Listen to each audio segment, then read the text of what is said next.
So what makes for a good show? Well, really good guests, that helps, and lots of major news, that helps. And of course, your excellent participation as members of the two-way community here on the two-way platform. We have two of the three tonight. Which two, you ask? Great guests, Kristen Davison, Michael LaRosa, and Ron Fournier, a Democrat, a Republican, and an independent journalist. My friend Ron Fournier is joining us. So we have three great guests.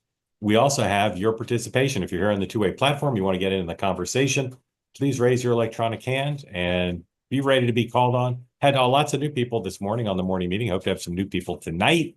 If you're watching on YouTube or X, please do not put smack in the chat. Remember, our motto here, to each his own. No, peace, love, and understanding, and the presumption of grace to all, for all, to all. Please, no smack in the chat.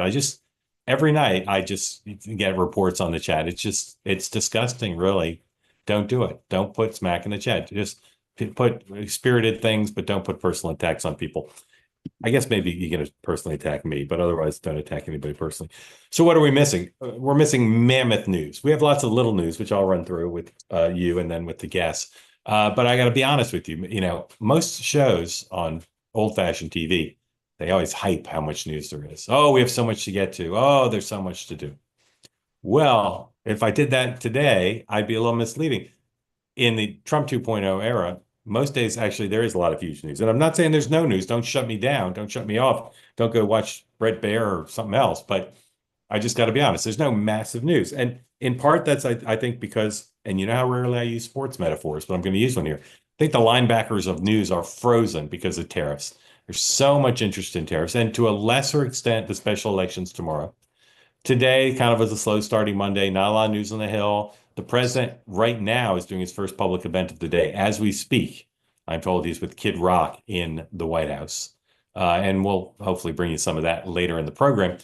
But no Trump events. There were some tweets, of course, or truths, and no White House briefing.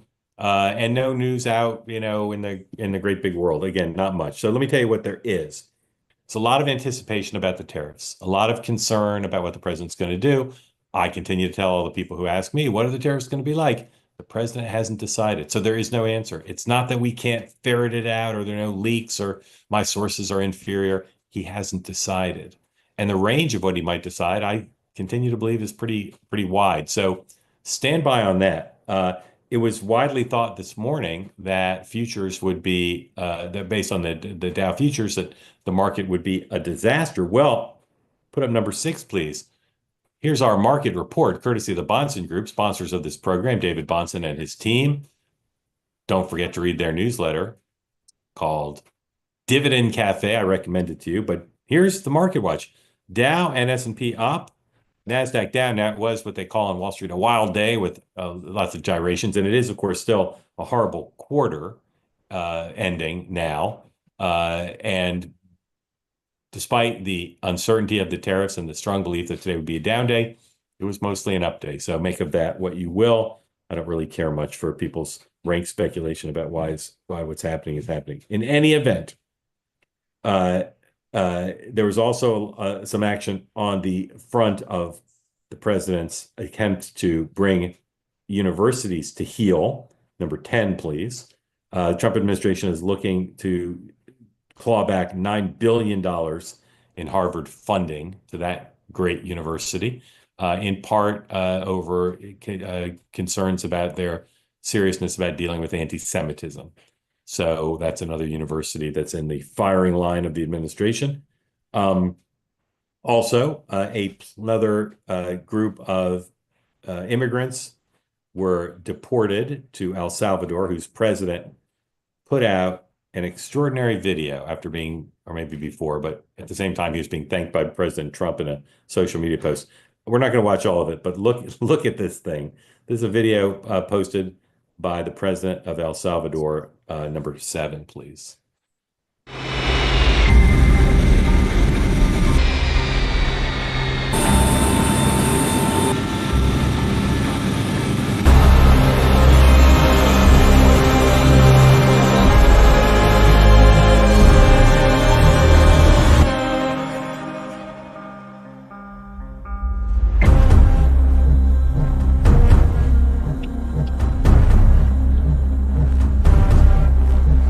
get the point. You get the point.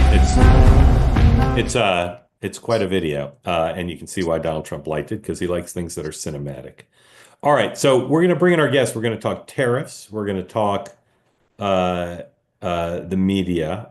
Ron Fournier wrote something about the White House Correspondents Association today that I was quite taken with, and we may talk a little bit about the special election. So, with that, or as they say in the business, no further ado, Michael LaRosa is here. Michael, while I bring in your colleagues, tell everybody who doesn't know after you unmute, tell everybody what you're up to and why you're here. Yes, well, I am an observer of politics now. I was formerly on the Biden campaign in 2020 through the primaries and the general, and then spent the first 2 years of the White House with Dr. Biden, the First Lady, as her press secretary and special assistant to the president. And now I'm out in the private sector at a bipartisan government affairs firm, Ballard Partners. Thank you, sir. Ballard Partners is one of the most well-connected firms in Washington, in part because it is a Florida-based firm whose principals are very well-connected in the White House, and it happens to be where Susie Wiles used to work, where she became White House Chief of Staff. Michael, welcome in. Kristen, I love the way Michael did it. Tell everybody why you think you're here. Oh, for my jokes, probably. No. Mostly for your jokes. Yeah, no, I am a Republican strategist, and so I've been doing races for almost 2 decades, and I'm here to weigh in give the conservative perspective. All right. Well, nice to have you both here and your regulars here, and we're very appreciative of you making time again for us. How well do you guys know Ron Fournier? You guys know Ron pretty well? Michael says yes. Kristen, yes also? Yep, I've all right. So I've known Ron for longer than you two have. And I met Ron when he was an Associated Press reporter in Little Rock, Arkansas. And I was assigned to cover Bill Clinton for ABC News. And it was my first time ever covering a campaign. And I spent a lot of time in Arkansas in 1991 and 1992. And Ron, were you the bureau chief, Ron? I don't think you even were the bureau chief. No, you were just like a political reporter. And I never saw in my entire career covering Bill Clinton, I never saw anybody treat him the way Ron did. And I don't mean he was disrespectful. He just treated him like he was just someone he covered. And Ron totally understood Bill Clinton, and he covered him aggressively in Arkansas. And then when Bill Clinton became presidential candidate, Ron came along on the ride. And then I thought, well, maybe Ron's only good at covering Bill Clinton. Turned out, no. Ron was very good at covering George W. Bush. And Ron was very good at covering Donald Trump, and he continues to in his new role is it a public affairs firm? Is that what we call it? Yeah, public affairs communications. Ron now writes a Substack, which is brilliant, and we're going to get to something he wrote today about the White House Press Corps. But I will say, in my career, I've known David Broder and Dan Baltz and like the elite text reporters, what you call print reporters. I've had the honor to know many of them. No one's better than Ron. There's some as good as Ron, but no one's better than Ron. And Ron, I couldn't be happier to have you here. We beg Ron to come on a regular basis. One of the many things that Ron is great. He grew up in Michigan, then he lived in Arkansas, then he was forced to live in Washington, D.C. to do his job. He's back in Michigan, and I will tell you, to sound like a politician, there's more common sense in Arkansas and Michigan than there is in all of Washington, D.C. And Ron Fournier reflects that every day. He is even when he worked in Washington, he was so aware of what real people were thinking. It is a pleasure to have you here, sir. Thank you for making time. If you want to get in on the conversation, please, and you're here on the two-way platform, please raise your hand. Folks, let's talk tariffs, and let me show you the White House press secretary today, Caroline Leavitt, talking about why the president is pursuing a policy on trade that most Republicans I know think is a bad idea, and almost everyone I know in business thinks a bad idea. Number 3, please. I think, first of all, unfortunately, these countries have been ripping off our country for far too long. And they've made, I think, their disdain for the American worker quite clear. If you look at the unfair trade practices that we have, 50% from the European Union on American dairy.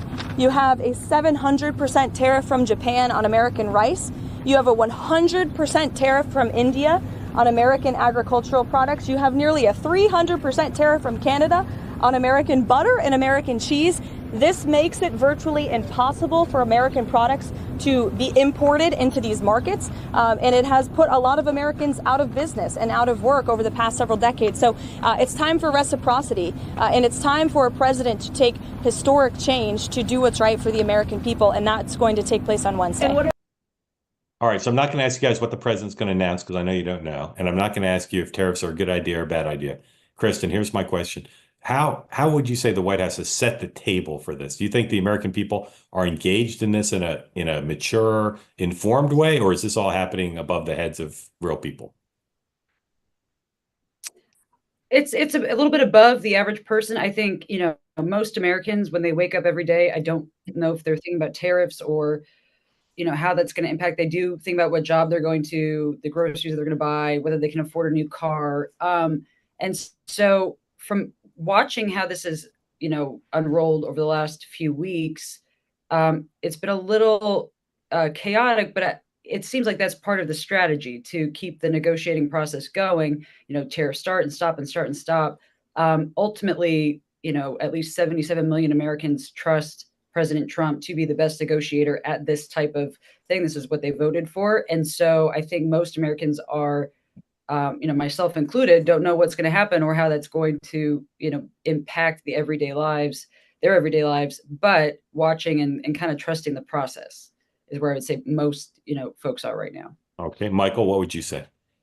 I think most Americans are sort of hearing the noise and hearing sort of the reaction to every time the mainstream media talks about Trump's trade war, or when they talk about the markets are up, the markets are down as a result of Trump's trade wars. I think in that sense, the American people are paying attention, but I do think a big element of this probably goes over the heads of most Americans.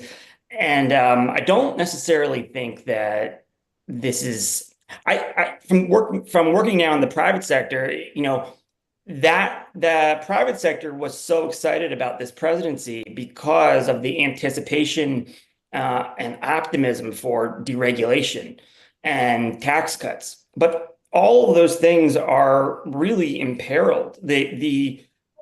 The outcome, the positive outcomes that those could spur, that private industry was so excited about, could all be negated by this trade war. And when he went through with these the first time before COVID, the results weren't that great. The trade deficit rose, the manufacturing employment went down. Kind of like that joke you used to make about Al Gore when he was saying everything that was right, that was up was down, everything that was supposed to be down was up. That's sort of the lesson from, I think, the first term tariff. So I'm kind of surprised that they are taking it this hard this time around. Ron, how is it that a Republican president is doing something that's really bothering most Republican-oriented members of Congress and business leaders? Oh, because this is not a Republican president. This is a Donald Trump presidency, unlike anything we've ever seen in our lifetime. I will say both parties need to pay special attention to Michigan, because unlike most states that I think was accurately described by our colleagues here, Michigan is a place where no one here in this state is more than 2 degrees removed from the auto industry. Everyone here is impacted by these tariffs and sees them coming much more closely than I think in most states. So Democrats need to be careful that they're not knee-jerk in opposition to rhetoric, even if it's not policy, that is aimed at protecting manufacturing jobs. And Republicans, the MAGA movement, President Trump, better be able to deliver on what he's promising. Because right now I can tell you the auto industry, the auto suppliers, the big three, are really freaked out about the uncertainty. And it's causing a lot of anxiety in the state among grassroots people, among swing voters who both parties will need here in a year and a half. All right. Again, if you want to be in on the conversation, raise your hand. Let's talk about something that I keep telling people is a waste of time. Massive troll, the president and his supporters putting out there that he might have another 4-year term. Now, I do think he could run as vice president to J.D. Vance. I don't see why that would be unconstitutional. But I don't think he'd win. I don't think. Depends, I guess, who the Democrats are in. In any event, got a lot of attention over the weekend. The president talked about it again a couple times. Here he is moments ago in the Oval Office with advisor Kid Rock, once again saying that he might run and adding a new wrinkle, which is maybe he'll run against Barack Obama. This other story, I know it's hypothetical right now, but if you were allowed for some reason to run for a third term, is there a thought that the Democrats Take it back with the audio, could try please. to run Barack Obama against you? I'd love that. For his third term? Boy, I'd love that. That would be a good one. I'd like that. No.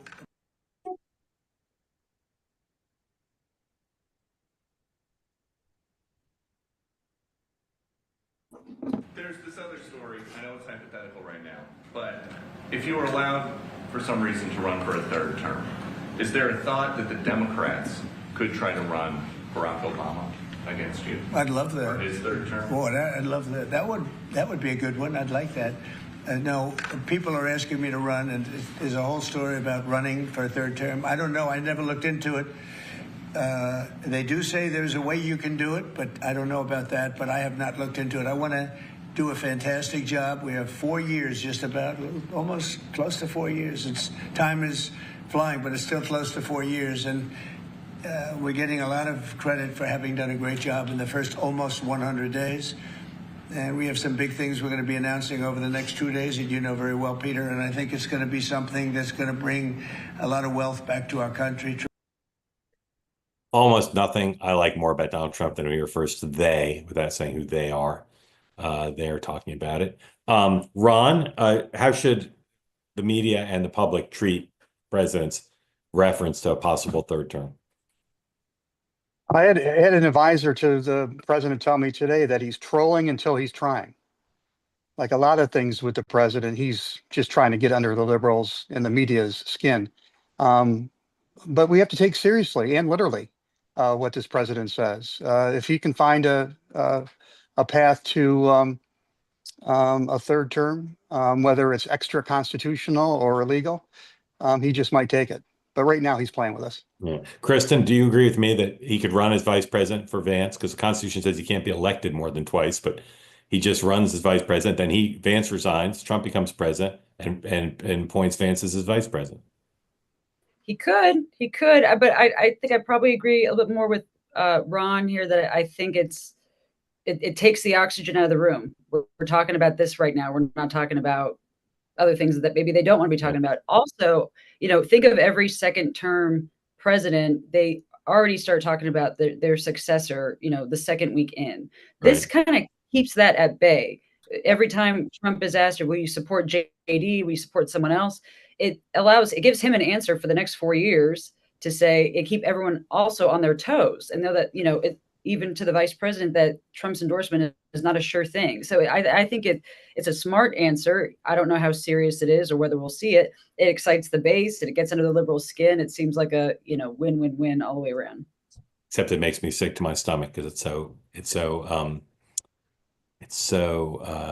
out of keeps us from focusing on the real lives of real people. Michael, what do you think? No, I'm with you. I think I hate these conversations about stuff like that in the future that just feels so far out there. But I do think he's exceptional at sort of driving the assignments for the liberal left media ecosystem and creating their segments and their leads for the day. And he just knows exactly what to do to create more copy on MSNBC and CNN. And he is their eternal assignment editor. Yep. All right, let's talk about the media. One of the reasons Ron is such a great reporter is because he is actually one of the few reporters who's fair. He covers everybody tough, and he is incredibly thoughtful about what is going on right now with the battle between the White House and the White House press, including the White House Correspondents Association, which is not the exact same thing as the White House Press Corps. And today, Ron wrote something I'm going to ask him to talk about in a minute, pegged to all the developments, the AP being kicked out of the pool and denied access. And the latest thing reported over the weekend and now confirmed today, which I'll show you in a moment, that the White House may take from the Correspondents Association the power to assign seats in the briefing room. So, Ron, before I turn to you, let's listen to Caroline Levitt, please, number 12, talking about the prospect that the press corps would no longer get to decide who sits where. for switching up seating in the briefing room. It's something we are seriously considering. And we tried to broker a meeting with the White House Correspondents Association board today to discuss that matter. But unfortunately, their president sent out a fundamentally unserious email to the rest of their membership, making it clear that this is a group that doesn't care about press freedom, transparency, and access for all media voices, but just cares about having their monetized monopoly over the briefing room. And I would remind them that the briefing room is part of the people's house. It belongs to the American people. It does not belong to elitist journalists here in Washington, D.C. I agree with that last point for sure. Ron, before you talk about your piece, explain to people, because I got asked several times today, why does it matter who sits where in the briefing room? Well, first of all, it matters who's in the briefing room. If you have the government deciding who's in the briefing room, you have the government being able to stack the deck in a way that you'll never have any critical coverage, any critical oversight, any tough questions. To a lesser degree, it matters where you're sitting. The closer you are to the front, the better you're able to make contact, get your question in, and be able to set the agenda. Our press secretary is correct. The media doesn't have a monopoly over communications. Neither does the president. Neither does the White House. Yeah. As you know, Mark, the media is sitting there representing the public, representing and standing for the First Amendment. And anything that she does, that the president does, to limit press access is limiting all of our access. Anything that he does to undermine the media's ability to exercise the First Amendment isn't a media issue. It's a we the people issue, because it's hurting all of us. Yeah, it's vitally important to frame it that way as you have. And of course, too many of our colleagues don't. They frame it as a press access issue, not a public access. So Yeah. tell people at whatever length you want. Tell people about the piece you wrote this morning, what argument you made, and why you think it's so important. Please, first, just to, I appreciate all the nice things you said. Just so you know, or everybody knows, I'm a full-time consultant here in Michigan now. I'm writing part-time because we'll never live in a period like this. And it's Substack gives me that opportunity. What we have here is step by step, the president very deliberately is attempting to limit, if not fully eliminate, the public's ability to hold him accountable through the media. It started with the Associated Press, which, as you know, Mark, is a nonpartisan nonprofit that serves all the media from the far right to the far left, by telling the AP that unless it adopted the state speech, unless it adopted his definition of what we call the Gulf of Mexico, the AP couldn't be in the briefing room or in public events. He's frozen out the world's oldest and largest news organization. And then they decided to have full control over who covers the president from the closest proximity. And as you know, Mark, because you were a big part of it, we call that the pool. It's the 8 to 12 reporters and photographers who follow the body, who are there in case something terrible happens to the president, who are there more often for when the president needs to communicate to the public, to have a group of reporters who can instantly get the information out to the public. They now have full control of that very important body. And now they want to determine who sits in the White House, not just where they sit, but who sits in the White House. We are on a slippery slope. We are very close to them being able to have full control over all the video and audio that comes out of the White House. And when I say they, I'm not just saying Donald Trump and our young press secretary there. I'm saying every future president. And, you know, I have some news for my friends in the MAGA movement. There's a possibility we may have a Democratic president someday.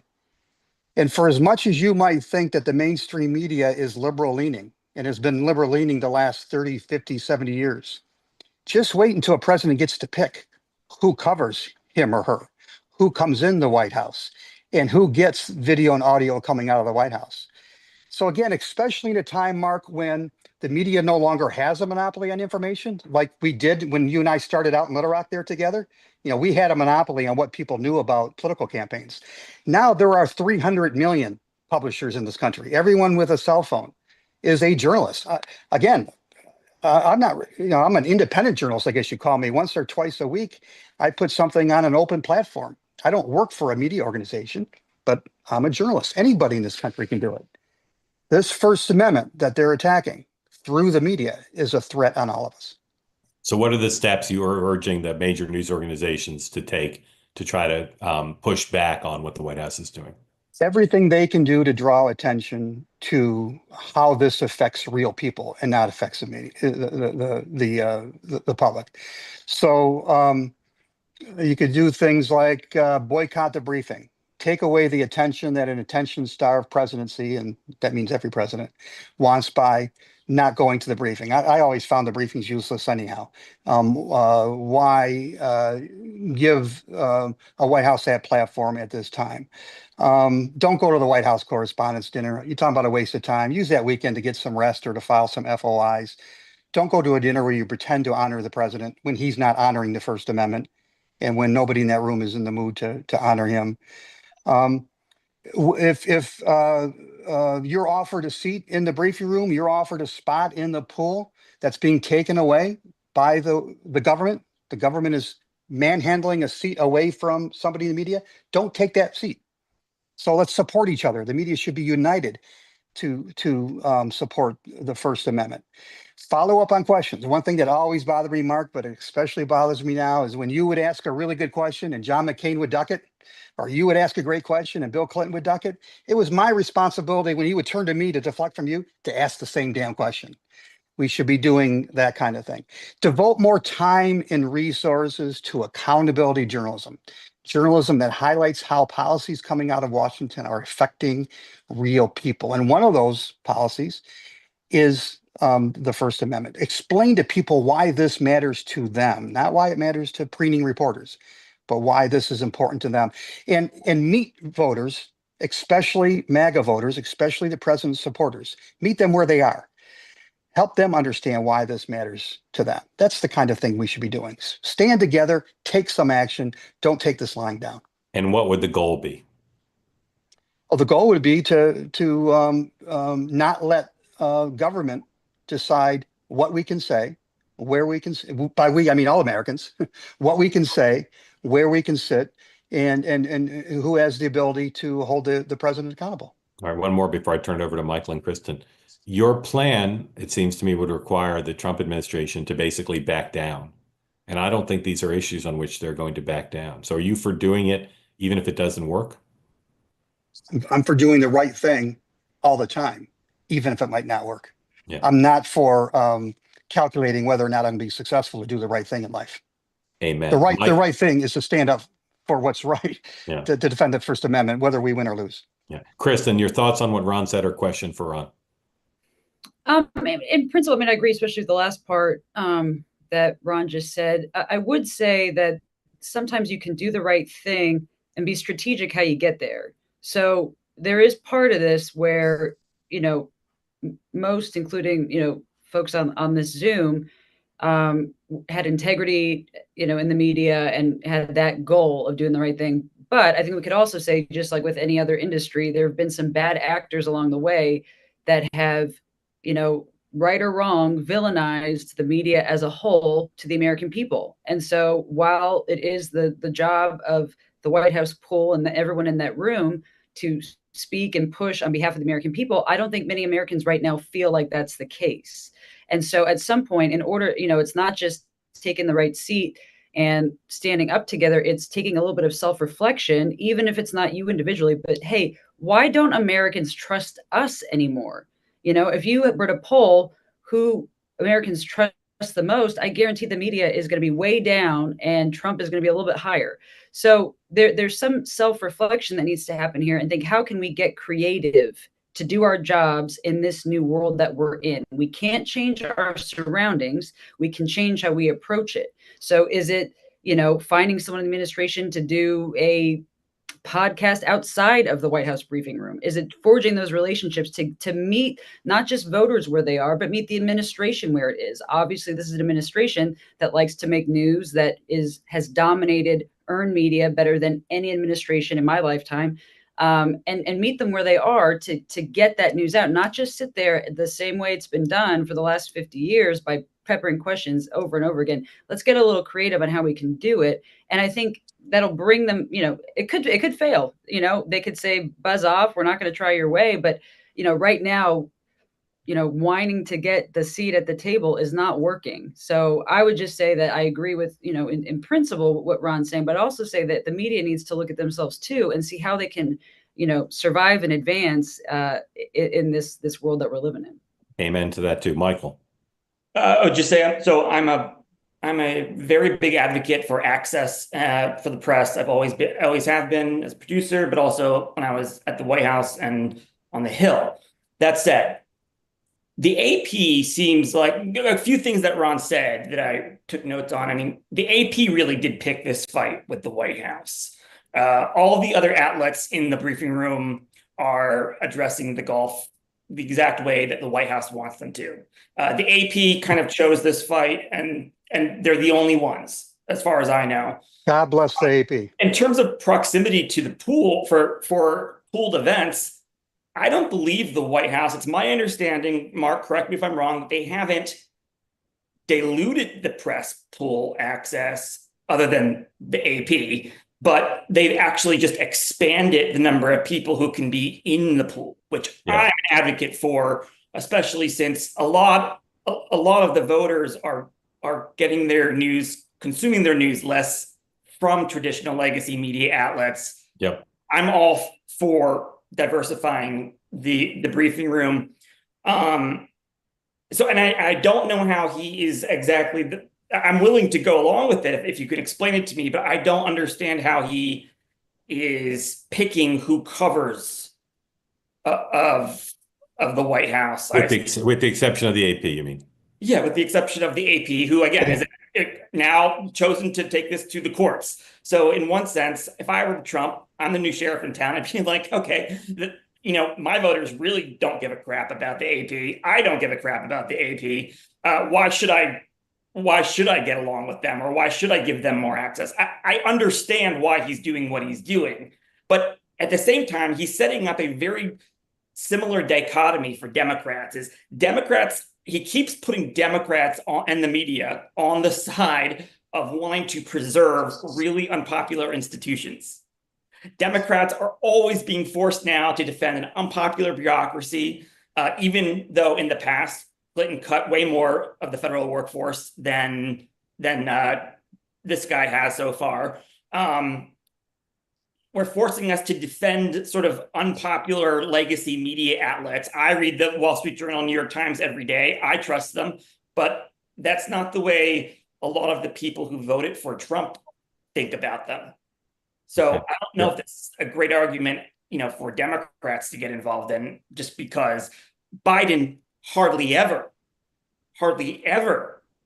had pooled events or I should say this, it pales in comparison to the amount of access this presidency has given the American people, not only through the frequency and volume of events they have in a day, the amount of questions this president answers unscreened, unplanned in a day, and asks anybody from MSNBC or whomever.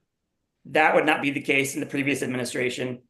And certainly the Biden handlers would never even think it'd be sacrilegious to have a reporter, let alone the entire press pool, in the cabin on Air Force One.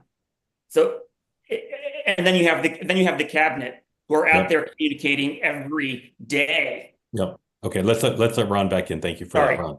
That's a couple of things I Okay. agree with. I agree with a lot that was said. For one thing, the Democrats are in the position of and are making the mistake of defending a lot of ossified institutions, defending the status quo basically at a time when all Americans, 90% of Americans, know we need change. You see that especially playing out with the budget cuts. The idea that the Democrats haven't put forward a government reform plan since Clinton Gore is political malpractice. And I agree that the media has to be much more creative in how it tells its story and has to be more responsible in how we carry ourselves. There's been too much smugness in covering the right. There actually has been a movement the last couple of cycles to shame reporters who have the temerity to go to diners in Macomb County, Michigan, to ask people why they voted for Barack Obama twice, and now they're voting for Trump. So we do own a lot in the media. I will say, however, one, the pools aren't just being expanded because out of a the goodness of the president's heart. There are news organizations other than the Associated Press, news organizations that are built to hold all presidents accountable who are being excluded from the pool now. Which And who's in ones? the Which ones? I know Huffington Post has been excluded. Reuters has been excluded for more than one pool. Bloomberg has been excluded. This isn't just the Associated Press.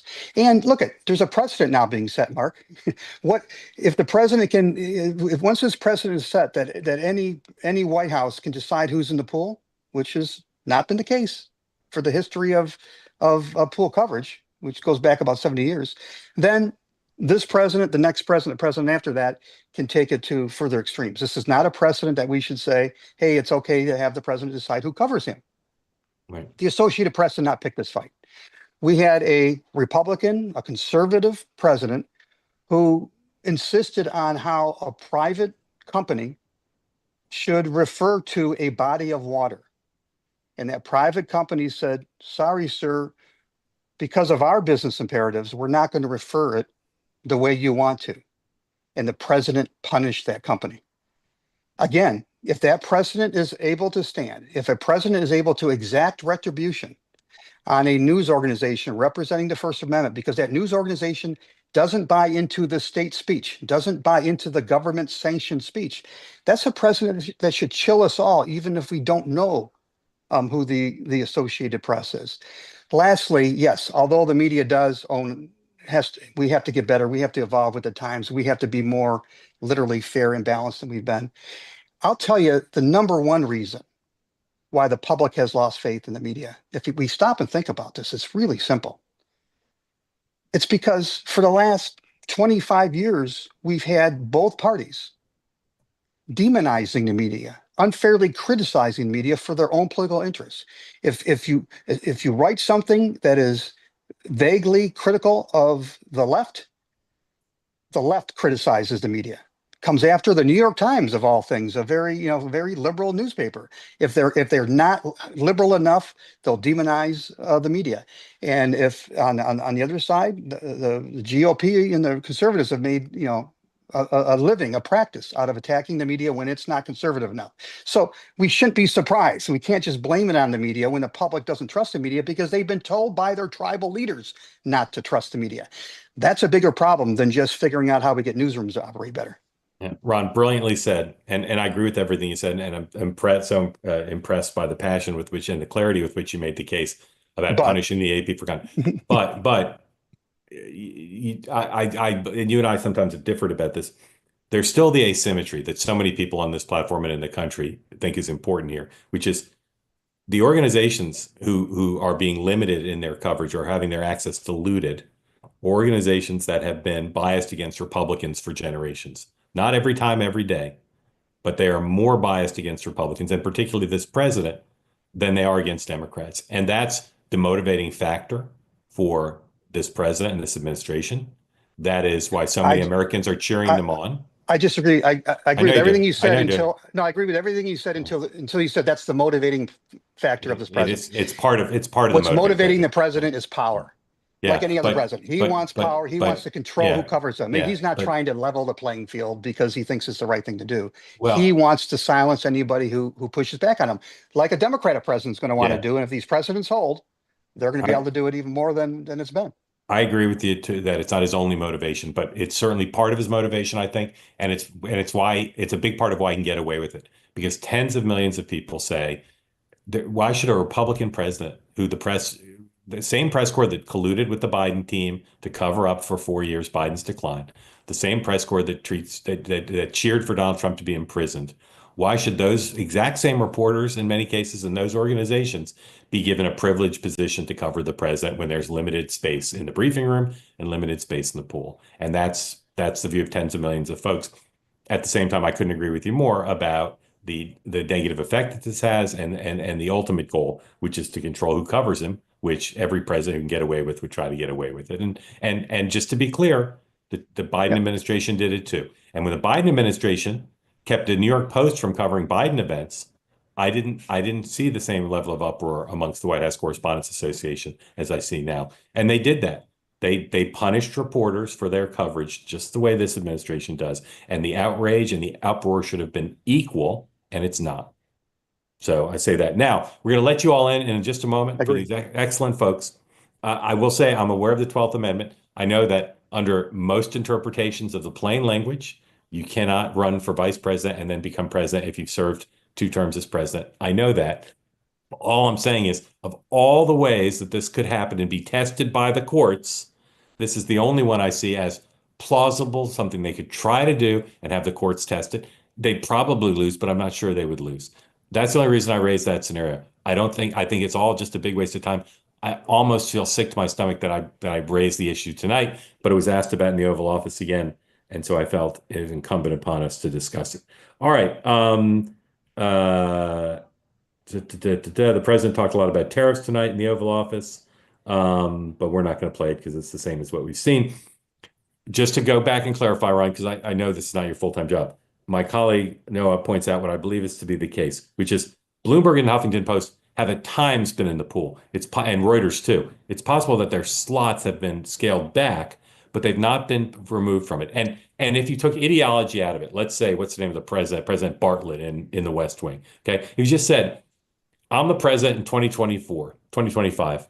And here's the situation. The media has changed. And all these people in the front row represent dinosaurs who are declining. And there's all these other people. Let's find a way to have 1,000 flowers bloom and more voices represented.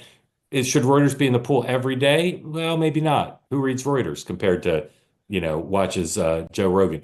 So if you take at face value some of what they've done, not barring the AP, but some of what they've done, I think you could argue it's simply trying to let more of these organizations be part of access to the president. I know you don't think that's their motive, but what I'm saying is, even if your motive was pure, you could do many of the same things. Like, why should Reuters be in the pool every day? What does that serve? Go ahead. Oh, very good questions. First, I agree with your point on the media bringing this on for a couple generations of slanted coverage. I appreciate you pushing back.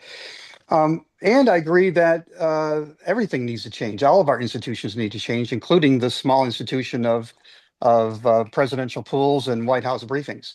The question is, who makes that change? It's got to be something other than the President of the United States and the White House. We can't have the government deciding who covers the government. I think we all should agree on that.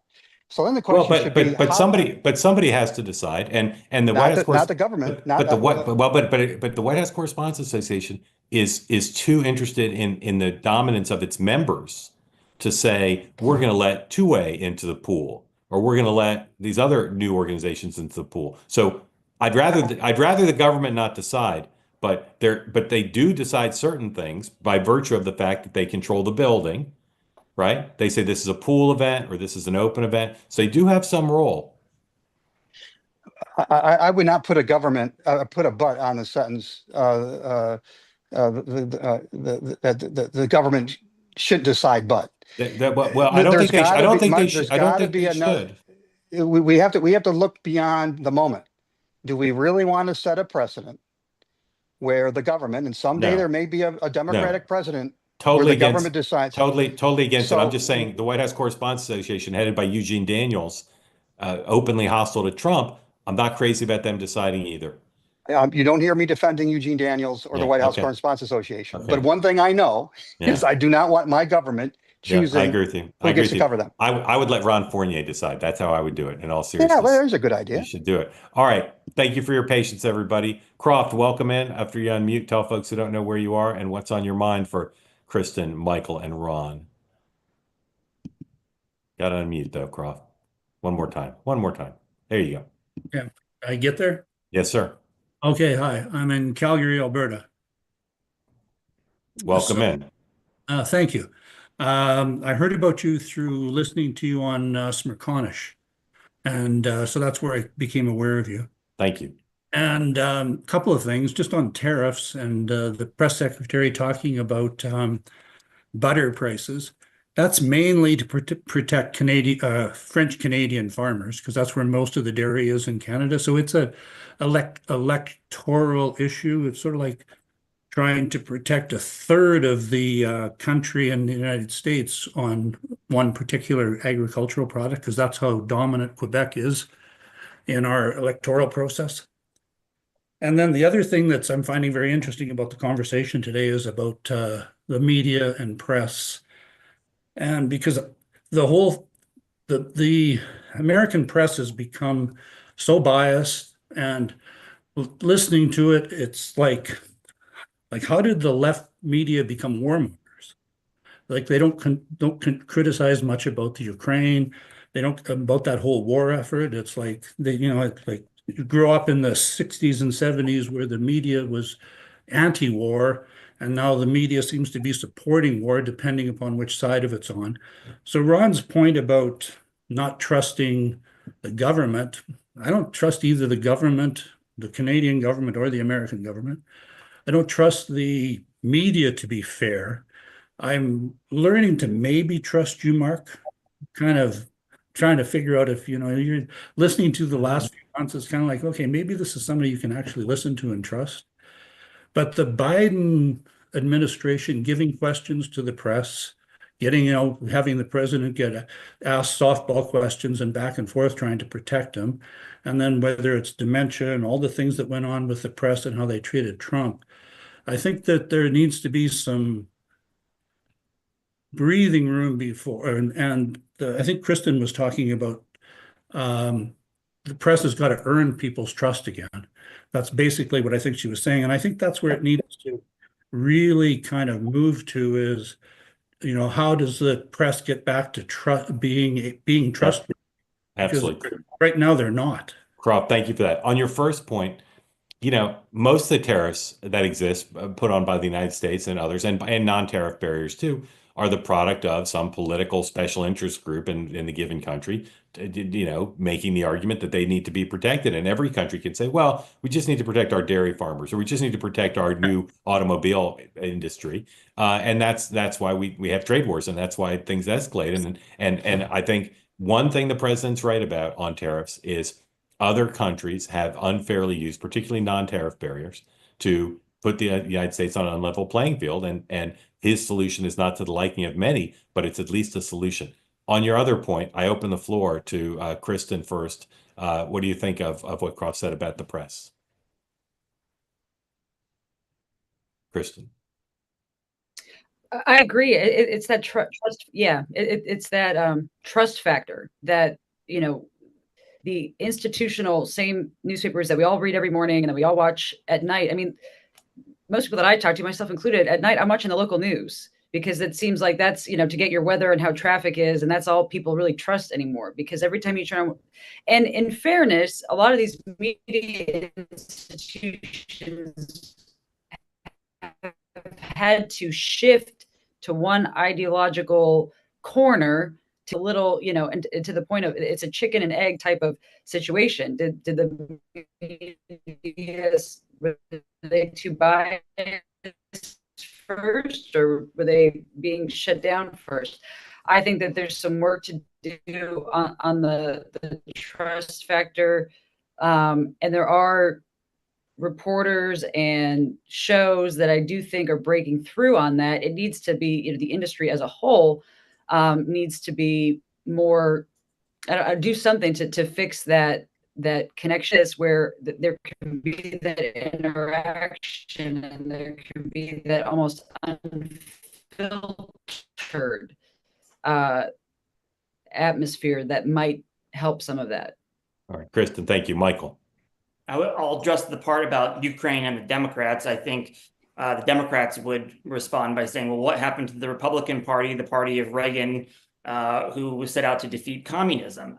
They're treating Russia with kid gloves. But I would also say that, look, we made an agreement back in the early 90s that if Ukraine gave up its nuclear weapons, which was our foreign policy strategic best interest for the world, that we would protect them.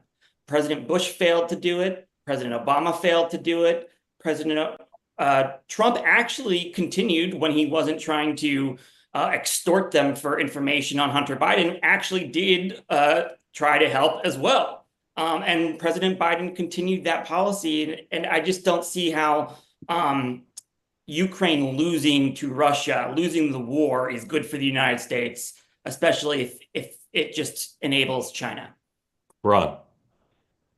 Unfortunately, the last chance that the media had to earn the public's trust expired about 15, 20 years ago with the destruction of the mainstream media business model and moving to a post-internet world in which all of us can self-select what information we want to read, where all of us can decide what the facts are that we want to argue about, that all of us can walk around in intellectual bubbles and not being challenged by opinions that counter our own. And most Americans, most people in the world, human nature, we're taking the democratization of communications to that extreme so that we don't have to listen to the other side or have our minds changed. So what's happening now is in that environment, there's not going to be a mainstream media that can earn everybody's trust, because in politics, we're going to have half the country only listen to folks who are telling them that, in this case, in this settlement, that Donald Trump is evil, and the other half saying Donald Trump is a saint. There isn't. We're almost the debate. The wonderful debate we're having tonight is actually a debate that's about 15 years too old. Yeah. Croft, thank you, man. Grateful to you. Thanks for coming in. All right. Matt, welcome in. Tell folks who don't know where you are and what's on your mind, please. Hey, I'm in the great state of South Carolina. Thanks for having me, Mark. Thank you, love sir. this platform. It's been a breath of fresh air. Honestly, you remind me a lot of Tim Russert and just his approach, and always fair, always balanced. And, he hit everybody hard, never knew. I don't know what his politics was. Don't really care, because he was just always, spot Very, on. very gracious of you to say I'm not worthy of that, but I appreciate it, and glad to have you part of this. So I've got questions for all of you, but I'll start with Michael. Context, 2016, I was a never Trumper, even though I'm super conservative. 2020, voted for him. After January 6th, it was a total gut punch. Wrote him off. I was never Trumper again. And then, the lawfare started happening. The just constant attacks, needless attacks. And the content seemed to be more important, or the issues seemed to be more important than the man. And Megyn Kelly, actually, she brought this all together on her interview with the New York Times podcast, in the context of just, she didn't care about him. She cared more about the issues. And I think this really kind of culminated, really not the State of the Union, but whatever the speech was a few weeks ago, where the Democrats seem to have cornered themselves in a place where they were so focused on Trump, or so focused on the personalities, that they couldn't even see the issues that were being addressed. And even as good of a week as they had last week, they're kind of back to these, just so focused on the personalities, as opposed to what are the issues we're going to address. So my question to you is, can they, unlock themselves from going after the personalities so much as, getting back to issues that you guys have all kind of mentioned? Trump just has this way of cornering, either the media or the Democrats into these minority positions that just seem very obvious, but they cannot get out of the way because they're so focused on it. Let's let Michael answer. Thank you, Matt. Go ahead, Michael. Yeah, I mean, I agree that a focus on process, and I to a large degree, I think Signalgate actually is a great deal, much more about process than actual substance. I mean, the Biden White House, the Biden campaign, we operated on our personal phones on Signal for almost everything, including sending schedules, which I guarantee you, while not classified, are sensitive. And so to me, that is a debate about process. I also think that Democrats are not going to win by focusing on those kinds of issues. I think the brand does have its problems and challenges, but keep in mind, yes, Kamala Harris, there was a clear perception that the Democratic candidate at the top of the ticket in 2024 voters took issue with. But in 6 of the 7 swing states, they all chose Democrats on the next line in the Senate for Michigan, Wisconsin, Nevada, Arizona, and then for governor in North Carolina. They are not, and we gained 2 seats in the House as well, making that margin a lot tighter than it should be. And President Trump did not get as many votes as President Biden did in 2020. So we are not in terrible shape. Events have a way of being the wind at sails for parties. Nothing is frozen. We are where we are. We are now where we were in 2005, shut out of power, but we won back I think 42 seats in the House in 2006, and the Senate, we won back both of those houses within 1 cycle. Things are not frozen, and I would just try to keep that in mind. That's what I tell clients. It's what I tell TV. That this town could look very different in less than a year. For sure. Matt, if you've got a short question for Ron or Kristen, please ask it, but we're up against the clock. So Sure. Just real quick, Kristen, just with the tariff policies that are going on, what is the appetite? And I bring this question in the sense of, Trump has been, supposedly out forever and ever and ever. It just keeps coming back. What tolerance do the Republicans have to kind of give him the leeway, even though this is counterproductive to any economic theory that is supposed to work? Are they willing to give him a shot at something that's so radically counterintuitive? I believe they are, particularly right now. So if we were having this tariff debate, say at this time next year, maybe not so much as we get closer to midterms.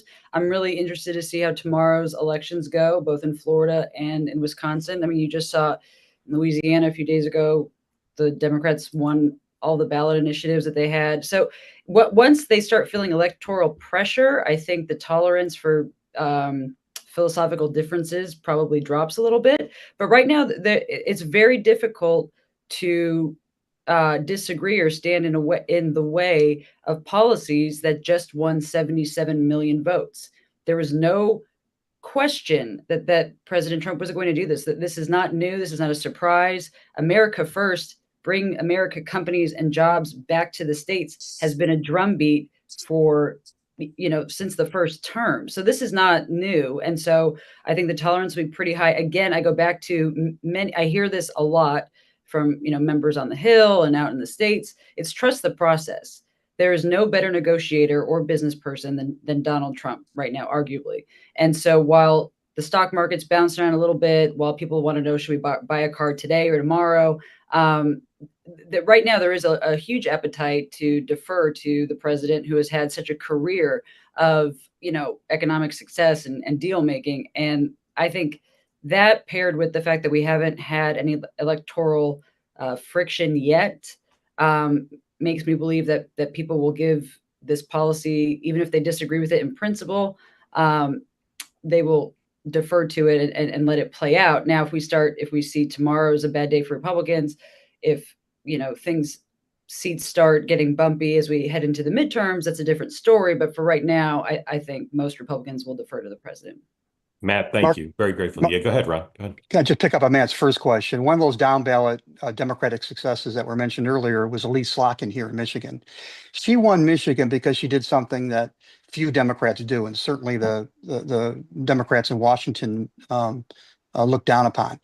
She talked to Trump voters. She met them where they were. She literally went where they live and talked to them. And every issue she talked about, she made it relevant to working class Michiganders. She rarely mentioned Donald Trump. She did not run against Donald Trump. She ran on her platform to expand the Democratic tent, to bring in working class voters, specifically working class voters who voted for Barack Obama once or twice and then have been voting for Donald Trump. I think the Democratic Party is in a world of hurt, because that is not how most Democrats run. That is not how Democrats elite want to run. The only lesson they've gotten out of the election, from what I can tell, is if we run the same playbook again, if we just run towards our base, we might be able to beat Republicans by a few votes. If you really want to eradicate MAGAism, if you really want to eradicate Trumpism as a Democrat, you have to win with supermajorities. And to do that, you have to win back Trump voters. And to win back Trump voters, you have to talk to them, not mock them. You have to appeal to them, not scorn them. You have to talk about issues, not talk about Donald Trump. And I frankly don't think the Democratic Party, as it's constituted right now, is capable of that. Very grateful to all three of you for making time, and Kristen and Michael coming back, and Ron, love having you on, and hope the experience is such you'll come back on a regular basis. Thank you, buddy. Grateful to y'all. Have a good evening to you three. Tomorrow, 9 a.m. Eastern time, Sean, Dan, and I will be back here for the morning meeting, 9 a.m. Eastern time. Then at 4 o'clock Eastern time, Michael Moynihan will be back for his first program of the week. Michael's guest, Ethan Suplee, the actor, whose incredible story about weight loss is one, as they say in the television business, you will not want to miss. So join Michael for the Moynihan Report, again, 4 o'clock Eastern time right here on Two-Way, sponsored by Fire. And then I'll be back at 6 for this program, sponsored by the Bonson Group. Again, recommend David Bonson's digital a newsletter, the Dividend Cafe. If you haven't already signed up, I recommend that you do. And tomorrow night, we have a special episode. We'll be talking, as we wait for the election results to come in, we'll be talking to the authors of a great new book, David McCormick and Dina Al McCormick, about their book about mentoring. It's going to be great, and you'll see some surprise guests who are featured in the book, who will be part of the conversation tomorrow night. So please don't miss that. You'll enjoy it, I promise. We've got some great surprises in store, and you'll love the topic of mentoring. So thank you for watching. Again, thanks to Ron and to Kristen and to Michael for joining. Thanks to you all for watching. I'll see you at 9 a.m. Eastern time with Sean and Dan for the morning meeting. Have a good evening.